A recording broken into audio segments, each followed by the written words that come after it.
umunsi bamurasa polisi yaravuze ngo yari afite imbunda. Bukeye polisi iza n'itangazo rivuga yuko nta mbunda yari afite. Tukaba tutekereza ko hari ikintu kimwe kirahishwa, niyo mpamvu tuza no gukora zino protest kugira ngo tubereke yuko tutashobora keeping a silence kuri ako karengane. Urupfu rwa Erikson Kabera sa nk'urutubwira rwabaye gute, yazize iki, ese mu by'ukuri ubutabera burahari, turabubona, hari icyizere dufite? Batangiye bavuga ngo habayeho kurasana ngo hagati ye ngo n'abapolisi bakomerekejwe n'amasasu barashwe, nyuma baza kuvuga ngo twaje gusanga Erikson ngo nta mbunda yari afite. Ubwo bidutera urujijo rwo kumenya ngo ese niba bavuze ko umupolisi yarashwe ubwo wamurashe nini niba nta mbunda yari afite. Bigeze inyuma ati ngo oya, ariko ngo twasanze n'igikinisho cy'imbunda ngo muri apartment ye. Share, comment, like and subscribe on Emelito TV. Turi hano ku nteko ishinga amategeko aho umuryango wa Erikson Kabera watabarutse ku itariki 10 z'ukwezi kwa 11 uyu mwaka turimo usaba ubutabera, usaba leta ya Canada kugira icyo ikora kugira ngo urupfu rwa nyakwigendera rusobanuke, bamenye kuko icyo yazize. Abanyarwanda benshi bitabiriye cyane yuko atari urugendo rwa mbere rubaye, dore ko muri Hamilton habereye urundi rugendo nk'urunguru rusaba ubutabera bwa Erikson. Nyuma yaho abandi banyarwanda batuye mu mujyi wa Montreal hano muri Canada basaba ni yuko hakorwa igishoboka cyose ubutabera bukaboneka. Turagenda tuganira namwe mu muryango wa nyakwigendera Erikson Kabera ndetse n'abayobozi bageze community z'abanyarwanda hano muri Canada. Reka twumve ese mu by'ukuri murumuna we arabivugaho iki, ese uyu Erikson Kabera yazize iki?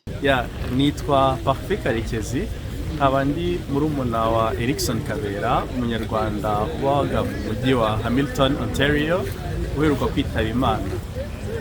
Erikson Kabera yari imfura mu muryango wacu, aho tuvukana turi abana 5, ariko ubu dusigaye turi 4. Unfortunately turi abana abahungu 4 ndetse n'umukobwa umwe. Erikson Kabera yari umuntu usabana cyane, ni umuntu wakuze ari umuntu wa community, yabanaga n'abantu bose neza, ari umwana uri active cyane muri community y'abantu hose yabaye, yaba mu Rwanda, kiri mu Rwanda kugeza ageze hano muri Canada. Yageze hano mu Canada muri 2005, kuva icyo gihe kugeza ubu ngubu yarashatse, agira abana. Ubu rero akaba yari umuntu wari active cyane muri community y'abanyarwanda hano aho yabaye hose. Yabaye vice president wa community y'abanyarwanda muri Toronto. Abantu benshi bamumenye banamwibutse cyane n'ubutwari yagize mu mwitegurwa ya Rwanda Day yabereye hano yabereye Toronto. Icyo gihe nyakubahwa Perezida wa Repubulika yari yayitabiriye. Icyo gihe abantu benshi baje muri Rwanda Day bishi baramumenye kubera uburyo ki yari yabyirutsemo, yabifashije, arabitegura kandi bigenda neza. Nyuma yaho ngaho yakomeje no muri community ya Hamilton aho yaratuye. Hamilton ni umujyi wegereye cyane Toronto, ku buryo yari umuntu wafashaga abantu bose atabanje kumenya ngo urinde cyangwa urinde. Yafashaga community z'Abagande, Abanyagana, Abafilipino, community zose ntabwo yatoranyaga. Yari umuntu ubahiriza ukunda amategeko cyane, ushaka ko abantu bose baba mu buzima bisanzuye kandi bishimye. Yari umuntu wafashaga abantu benshi b'Abanyakanada cyangwa Abanyarwanda bari maze igihe hano bashaka nko kuzuza demande yabo yo gusaba cyangwa bari gusaba kuba mu citizen wa Canada. Yari umuntu wafashaga Abanyarwanda, Abanyamahanga, abantu bose hano kugira ngo batange imisoro yabo, ibintu byo gufiling ama taxes. Yafashaga abantu bose bashoboka. Iwe mu rugo yari ahantu wavuga ngo ni nko mu nzu ya community, ku buryo abantu wasangaga niwe acumbikiye n'abantu ubwo yahuriye nabo ku muhanda gusa bo gwifashiriza. Ugasanga ari abantu bamaze n'iminsi biberiwe kandi ukamwaza ngo ese abantu bavuye hati ngo eka ngo uyu ni umuntu twahuye yifite ibibazo, nanjye nagize abantu bamfashije, nanjye rero ngomba gufasha n'abandi atitangire n'ibindi.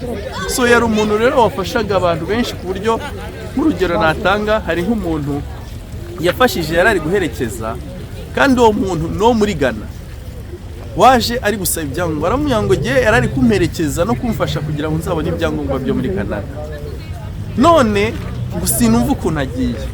Ubu ngubu ejo bundi yaraje agira ahangaha, ubu yabonye ibyangombwa bye, yaravuze ati ngo ibintu byo gutegura n'ibyangombwa byose ntabwo ari bikoze ni Erickson, kandi ntabwo yabikoze kuko yanyishyuje, nta nubwo ugeze anyishyuza, ahubwo yaraje turahura gusa arambona, abona ukuntu ndi umuntu ufite ikibazo ko yararaga ku muhanda, amufasha kubona aho atura, amufasha no kubona gutegura n'iyo dosiye ye byose, ku buryo ubu ngubu yabonye n'ibyangombwa.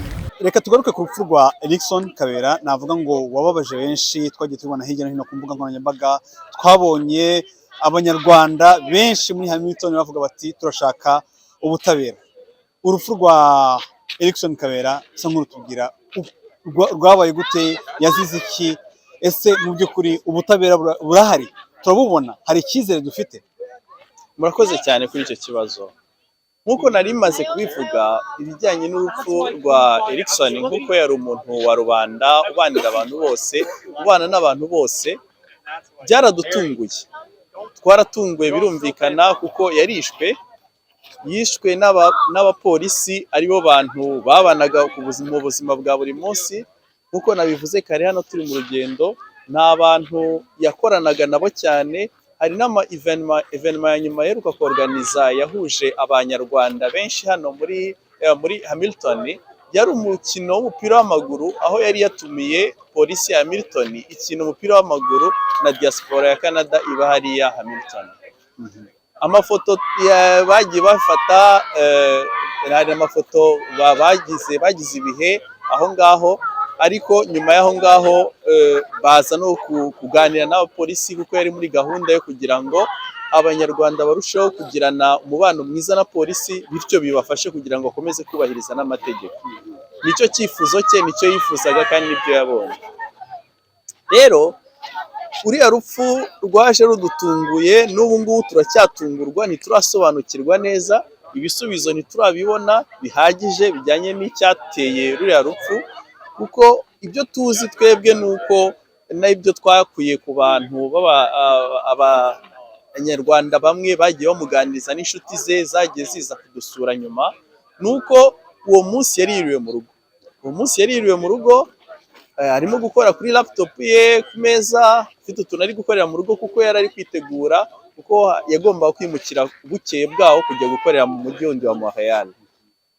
Uwo munsi rero mu gihe yari ari kwitegura, ari mu rugo, abantu aganira nabo, yari afitanye na gahunda yo guhura n'inshuti ze uwo mugoroba, aho bagomba kuza mu rugo kumusura, bakaza kugira ngo baganire, bavuga ngo ni ukumusezera kugira ngo ajye kujya Montreal. Rero icyabaye ni uko nyuma y'aho ngaho baherukana na mugenzi we, hari umushuti we cyane twari turi hano turi kumwe witwa Andy, yagomba kuhagera saa 11, ariko atindaho gatoya, amatrafike agera saa 11:10. Ageze kuri apartment ku nzu ye, asanga abapolisi barahuzuye. Ntiyasobanukirwa icyabiteye, ko ntiyaketse ko ari nawe ko byagenze. Akamuhamagara akamubura, ariko nyuma tuza kumenyeshwa na polisi yuko nyine yarashwe, yishwe.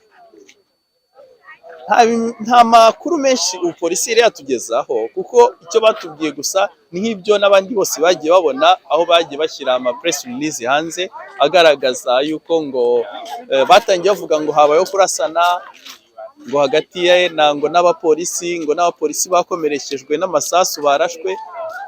Nyuma baza kuvuga ngo twaje gusanga Erickson ngo nta mbunda yari afite, ubwo bidutera urujijo rwo kumenya ngo se niba bavuze ko umupolisi yarashwe, ubwo wamurashe nini niba nta mbunda yari afite. Bigeze inyuma ati ngo oya, ariko ngo twasanze n'igikinisho cy'imbunda ngo muri apartment ye. Rero nk'uko mubizi, hafi buri rugo hano abantu benshi bafite na twa tundi abana bakinisha, barasana amazi, baterana iki, ibyo byose bishyirwa mu bikinisho by'imbunda. Rero tukibaza se niba umuntu afite igikinisho kucyo agomba kuraswa akicwa n'amasasu menshi cyane, nk'uko twabonye itangazamakuru ryageze kuri apartment rikabigaragaza, byatweretse yuko hari amasasu menshi yarashwe mu muryango we. Kandi itangazamakuru ryanatubwiye yuko muri Hamilton Police yatubwiye yuko yiciwe muri koridoro y'imbere y'inzu ya apartment ye. Ubwo rero iyo tubihuje ibyo bintu byombi ubona ko bisa nkaho umuntu bamusanze muri apartment bakarasa umuryango bakamusanga muri apartment, yasohoka bahunga bakamusanga bakamwicira muri koridoro. Nicyo tutekereza ariko ntabwo tubizi neza. Ibyo rero nuko tuzi ko ibintu byagenze nibyo dukeka, ariko amakuru yose dushatse kubaza urwego rushinzwe urwego rubishinzwe na polisi, kugeza uyu munsi bahora batubwira ngo we are still under investigation, turacyari kubyiga. Rero turi kwibaza ko ari byiza yuko dukomeza izi marche turi gukora nizo kugira ngo dusabe ubutabera, dusabe kugira ngo ubutabera bubashe kuboneka. Ubu rero nibyo turimo, nibyo turi gukoraho. Rero turizeye yuko Canada nk'uko ari igihugu kirangwa n'ubutabera kizatubonera ubutabera bwa mukuru wanjye. Mwebwe nk'abantu murimo kubona ubutabera budatangwa, mukaba muri muryango wa nyakwigendera Erickson, nta mpungenge mufite ku buzima bwanyu? Urakoze cyane ku kibazo cyiza. Canada ni igihugu gitanga icyizere yuko amahoro arahari. Iki gihugu ni igihugu cy'amahoro, ni igihugu kiharanira uburenganzira bwa muntu. Ibyabaye kuri mukuru wanjye ni ibintu by'agahomamunwa, ni ibintu bitabaho, ni ibintu bitazwi muri iyi sosiyete, ariko ni ibintu dukeneye kugira ngo ubutabera buboneke kandi buboneke vuba. Ariko kuba tubaho tumeze gutya tufite ngo umuntu akaba yagira ubwoba, yego ntibibura, ushobora kwicara kuko ntago ko umuntu yibaza ko ibyamubayeho, uko we yari umuntu mwiza cyane wafashaga wakoraga byiza cyane ku buryo tekereza twebwe se tumurusha iki? Kuba yarishwe twese tumurusha iki? Nta kintu gitangaje. Ariko kuko twizeye yuko iki gihugu nta mateka y'ubugizi bwa nabi bukunze kuhaba, so twizeye neza yuko umutekano urahari kandi tuzabona ubutabera bwihuse. Hari gahunda zindi zaba ziteganyijwe zo gukomeza ino marche kugira ngo habeho ubutabera buhamye kuri Erickson? Turabyifuza, turabishyigikiye. Twabonye ubutumwa buturutse impande zitandukanye, batubwira yuko bari gutekereza gutegura izi marche. Hari marche yamaze kuba iri yabereye Hamilton, hari yabereye Montreal, uyu munsi yari Ottawa. Hari n'abandi bari kutubwira ko bari kiri kubitegura, ariko buriya tuzagenda tubibamenyesha uko iminsi igenda igera. Ni iki wasaba ubuyobozi bw'iki gihugu? Ni iki wasaba abanyarwanda muri rusange? Urakoze. Kuri icyo kibazo, ubuyobozi bw'iki gihugu turifuza yuko bakomeza umurage w'abakurambere ndetse n'abantu bakoze iki gihugu. Umurage w'iki gihugu ni igihugu cy'ubutabera, ni igihugu kirangwamo ukuri kwashyizwe imbere. Rero turifuza ko iryo sezerano ry'iki gihugu rikomeza kubahirizwa, maze ubutabera bakabuharanira. Tugasaba abayobozi yuko iki kibazo bakigira icyabo, ubutabera bukaboneka kandi bukaboneka vuba. Nk'uko abantu intwari z'iki gihugu cya Canada bazivuze yuko justice delayed is justice denied. It means bivuga ngo uko ubutabera butinze ni nk'ubutabera butabonetse. Rero ibyo bintu bigomba kwitabwaho, tukabona ubutabera bwihuse. Ntabwo dushaka ubutabera buzaboneka nyuma y'imyaka 10 n'ingahe, kandi mu by'ukuri abishe umuntu ntabwo kuvuga ngo ntibazwi, barazwi. Ntabwo ari abantu bari gushakishwa, barahari, barazwi babikoze. Rero ntabwo dukeneye kugira ngo, ntabwo bikeneye ko umuntu yamara imyaka 10 n'ingahe kugira ngo uzamenye ukuri kwihari. Niba bamwishe bahari, nibazi babivuge, nibabigaragaze, nicyo twifuza. Rero nicyo dusaba kugira ngo biboneke. Icyo dusaba abanyarwanda, turabasaba kugira umutuzo. Turasaba abanyarwanda gukomeza kutubanira no kudushyigikira, bakaba hano mu buzima bwacu bwa buri munsi, bagasura abana banyakwigendera bari Hamilton, bakabahumuriza. Turasaba abanyarwanda gukomeza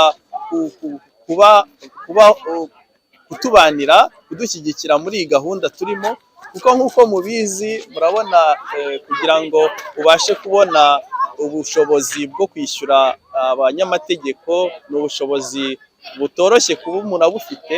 Usaba abantu bose kuba bajya kuri iyo page ya GoFundMe twashyizeho, mukaba mwajya kuduha ubufasha bwo kugira ngo dukomeze dushakishe ubutabera bwa mukuru wanjye.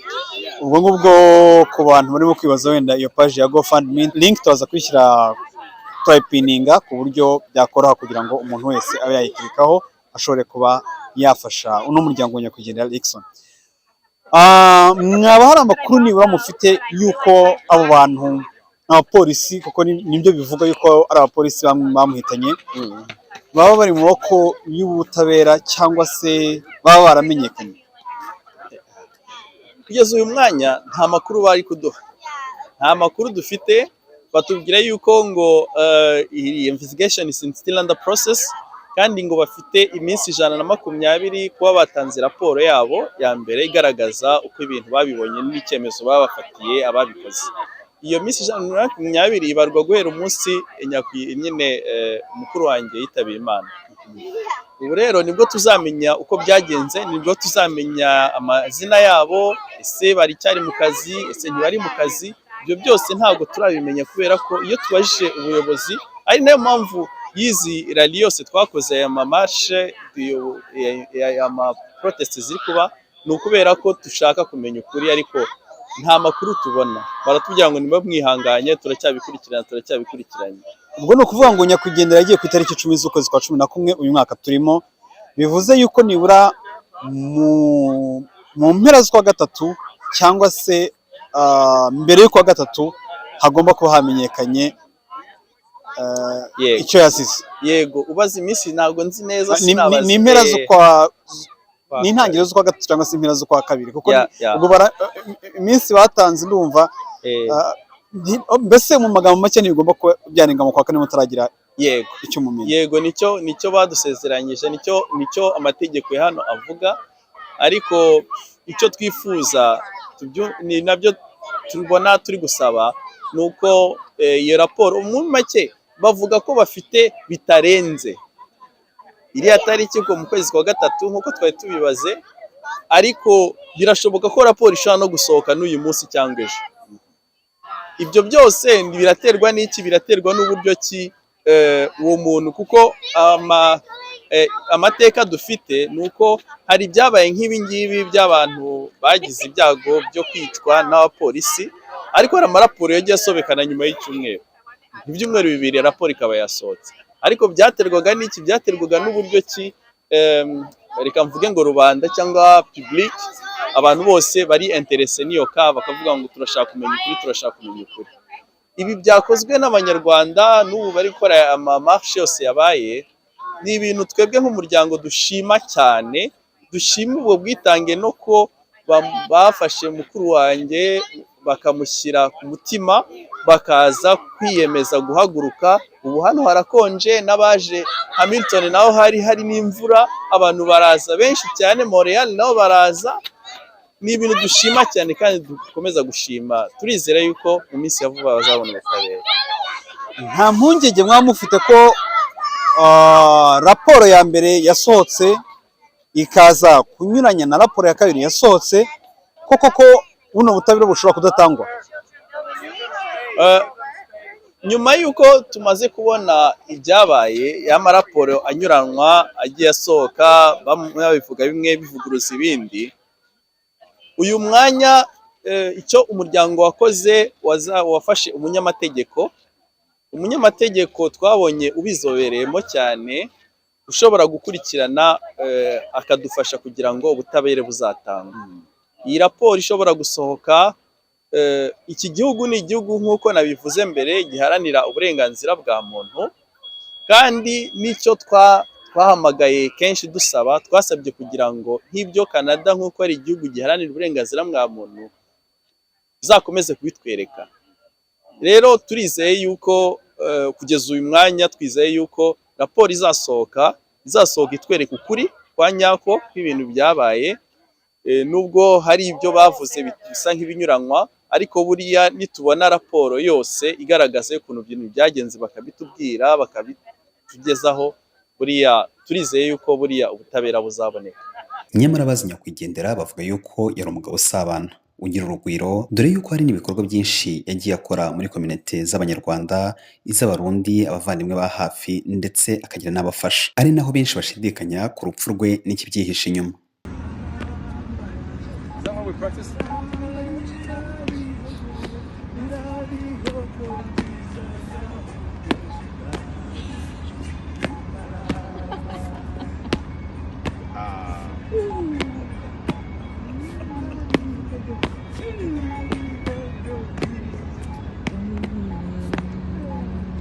Umuyobozi wa Humura Association ati ntabwo tuzigira duhagarara, ukuri kugomba kugaragara tukamenya icyishe umuvandimwe kandi ubutabera bugomba gutangwa. Nitwa Pascal Kanyemera, aba ndi umuyobozi wa Association Humura, umuryango w'abarokotse jenoside yakorewe abatutsi mu Rwanda mu 1994. Aba ndahangaha naje kwifatanya n'abandi banyarwanda mu gufata umugongo umuryango wa Erikson Kabera, nk'uko mwabyumvise wamba ubuzima ku itariki 10 kwezi kwa 11 mu mujyi wa Hamilton, mu buryo kugeza n'uyu munsi tutaramenya uko byagenze. Tukaba rero twaje ahangaha kuko polisi yatubwiye ko bari muri investigation, ariko twaje ahangaha uyu munsi gushyigikira umuryango, ariko tukaba twaje no gushaka ubutabera buhamye, kuko uburyo yambuye ubuzima ni uburyo buri wese byababaje community yose, ariko tukaba tunabona ukuntu umuntu ashobora kuraswa muri igihugu cya Canada. Habaye manifestation muri Hamilton, haba muri Montreal, natwe uyu munsi tukaba twaje kugira ngo dukomeze dushyigikire umuryango no kugira ngo dushake ubutabera buhamye bw'ibyakorewe Erikson Kabera. Hari iyindi gahunda yaba ihari y'iyindi mijyi wenda iki gikorwa kizaberamo? Kugeza ubu ngubu ntabwo nabihamye, ntabyo nzi, ariko nk'uko nabivuze mu kanya, investigation iracyakomeza. Twebwe ntituzaruhuka iyo investigation tatubwiye uko byagenze, niyo mpamvu tuzakomeza guprotestinga kugeza iyo investigation ije. Tunizera yuko izaba ari investigation izerekana neza uko byagenze, ku buryo ubutabera buhamye buzakorerwa umuvandimwe wacu. Pascal, urupfu rwa Erikson ntabwo rusobanutse kugeza aya magingo, ari nayo mpamvu abanyarwanda benshi hirya no hino babyibazaho. Hari inkuru zagiye zandikwa, hari raporo yasohotse ya mbere biza gusanga nanone isa nk'itemeranywaho, nyuma hasohoka indi. Icyizere mufite mu by'ukuri ni ikihe cy'uko uyu muryango uzahabwa ubutabera? Ni ikintu kiduhangayikishije gituma tunaza ko zino protest nizo report zasohotse mu minsi ya mbere, kuko nkuko mubyibuka bwarakeye umunsi bamurasa, polisi yaravuze ngo yari afite imbunda. Bukeye polisi iza n'itangazo rivuga yuko nta mbunda yari afite. Tukaba tutekereza ko hari ikintu kimwe kirahishwa, niyo mpamvu tuza no gukora zino protest kugira ngo tubereke yuko tutashobora keeping silence kuri ako karengane. Ntabwo nava ko tutizeye ubutabera bwa Canada, ariko nanone hari igihe byagiye byerekana ko muri iki gihugu iyo polisi ikoze amahano nk'aya ngaya, system akenshi igiye inyuma yayo, ugasanga ubundi birangiye babagize abere. Ntabwo tuzabyemera, tuzakomeza kugeza ubwo tumenye uko byagenze. Ntabwo tuzaceceka tutamenya uburyo bizatuma uko byagenze. Umwe mu bavandimwe b'umuryango wa nyakwigendera yagarutse ku kijyanye n'uburyo bwashyizweho bwo kuba hafashwa umuryango wa nyakwigendera Erikson Kabera, dore ko asize abana batatu, uw'imyaka 10 ari nawe mutoya, umukurikiye imyaka 13 ndetse n'imfura yabo y'imyaka 17. Aragira ati dufatanye nk'abanyarwanda, dufatanye nk'inshuti z'umuryango, igishoboka cyose gikorwe ariko ubutabera bugaragare. Hanyuma ku bandi bumva yuko bafasha n'umuryango, rwose hari uburyo bwashyizweho bwa GoFundMe, ubishoboye yagira icyo afasha uyu muryango. We don't know the circumstances of his killing. We know he was killed. He was brutally killed. It's hard to explain what we saw and when we were there, but we're seeking justice for him. That's why we're here. We had a march in Hamilton. Some of you may have seen. We had another one in Montreal, and now here in Ottawa. Even though we're not marching, we're we're seeking justice for him. Any of you, like on your social media, keep posting justice for Erickson. Right now, there's an investigation that's undergoing. They haven't said much about what happened. All we know is there was a 911 call that was placed. Police officer showed up. He was by himself. He was waiting for me, just to sit down and talk and have a drink. But unfortunately, I got there too late, and and they started shooting. And shortly after, he passed away. So he didn't stand a chance. They shot him so many times. So it's really unfortunate. So the SIU is investigating. It's the agency in charge of investigating the police officers, the Hamilton Police. They haven't released any information. We're waiting for the report. It's going to come out soon, maybe hopefully in the next couple of months. And it's going to be their version of what happened. Erickson is not here, so we don't know what happened. He can't tell his story. So it's only their version that we're going to hear. So we're waiting for that. So we're putting pressure on the authorities, the Hamilton Police Service, the SIU. The family has hired a lawyer to look into that as well. So the lawyer is doing his own investigation on what happened, and the SIU is doing theirs, and they have to share information. So as the report comes out, it's when now we're gonna see what happened. We don't have to believe their version, because obviously they investigate police officers, but they're ex-police officers themselves. So we don't know what's gonna happen there. So we're gonna seek justice for him. Keep posting justice for Erickson, the hashtag on your social media, and we want the public to know it's not just gonna be another man, another black man.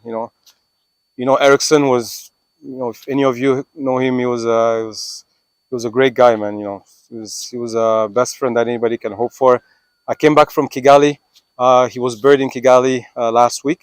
I was fortunate enough to go to travel there. His family is counting on all of us, his mom and his dad, his brother here. He has a brother in Saskatchewan, another sister in the States, and another brother in Kigali. So, the message for them, keep fighting, keep fighting. Don't, I know with, life goes on, we're going to go to work, go to school, and people have stuff to do, but just to keep his name in the news. The lawyer told us, you guys keep fighting for him. It's going to put more pressure on the authorities here in Ottawa. We have MPs that are representatives that are pushing for us just to keep fighting for him, to not forget him. He has 3 young boys, 17, 13, and 10. Unfortunately, they don't have their dad anymore. It's close to Christmas, so it's really going to be tough. And then we have the GoFundMe for his legal defense fund. I want to thank everyone who already contributed for the first GoFundMe for the funeral expenses, as you guys know. Now we have for his defense. It's going to be tough. It's going to take months, maybe years, but I'm sure we will be victorious because there's nothing. He was not doing it. He was not armed, as you guys know. You saw the news. He had no weapon. He had no gun. Erickson was a peaceful guy. You guys know us. Rwandese, Burundian. We don't typically, not to say anybody else does, but we're typically, peaceful people. And Erickson was just like that. He was a peaceful guy. He was at home, watching TV, just waiting for a friend to come by, and that's it. So, so keep fighting for him. Thank you so much. I know it's very cold, and we couldn't quite do the march, but the essential thing is that you guys all showed up. I know the Rwandan community is big here in Ottawa, Gatineau. So even those who couldn't come or didn't come, just keep sharing. Keep sharing these news with them. We'll send some updates. Parfait is here in Gatineau, so he'll keep everyone up to date, I'm sure. And keep supporting the family. Watch for the GoFundMe for the legal defense sometime this weekend. And those of you who have maybe friends or family in Hamilton, even if you're just passing by, reach out to Parfait or myself. I'm Andy, so I'm sure you'll find a way to get a hold of us. Come visit the boys and the mom as well. I'm sure they'll appreciate that. So phone call, text, anything help. And we'll just keep fighting for him, for his family. But the parents are really hopeful for us. They're counting on us. They're like Kabanyar Rwanda, everybody, Burundi, and everybody, doesn't matter. Keep fighting because he can't just, they can't just kill him like that and it's over. We go home and, so, we want justice for him. He's not going to come back, but at least we get justice. And hopefully some changes happen. We hope that the police, the Hamilton police, have mandatory body cams, because right now it's not mandatory for the Hamilton police. So we're hoping those changes come because of Erickson, and I'm sure he would have loved that. So yeah. So again, thank you for coming. Share, comment, like, and subscribe on Emelito TV.